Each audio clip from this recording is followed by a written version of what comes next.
Mais avant de développer ses titres, un violent feu s'est déclaré dans un appartement de la Manche à Saint-Lô à la mi-journée. D'importants moyens de secours ont été déployés. À 14 heures, les flammes étaient maîtrisées. Le point sur la situation avec Pauline Saint et Julien Tellier. C'est dans ce studio calciné, situé au rez-de-chaussée de cette tour d'immeuble du Val-Saint-Jean, à Saint-Lô, que l'incendie s'est déclaré peu avant midi. Les habitants ont été alertés par les fumées qui se sont propagées dans les 6 étages. Parmi eux, Courtenay Vallée, 25 ans, a fui par son balcon avec son petit ami.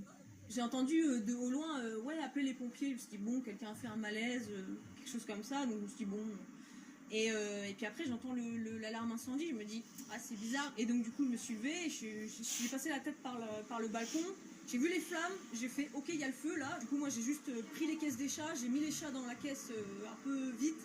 Au total, 36 personnes ont été évacuées de l'immeuble.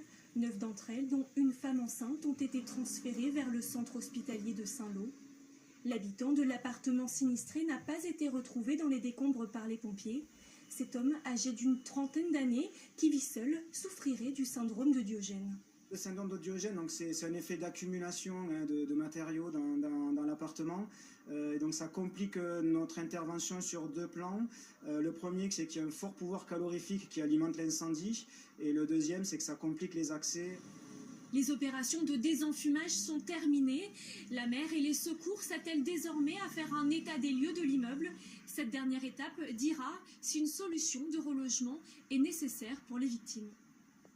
Et on vient d'avoir la confirmation que certains résidents seront relogés. Et sachez qu'un habitant de l'immeuble a été arrêté ce soir. L'enquête devra déterminer s'il a des responsabilités dans cet incendie. Et puis cette information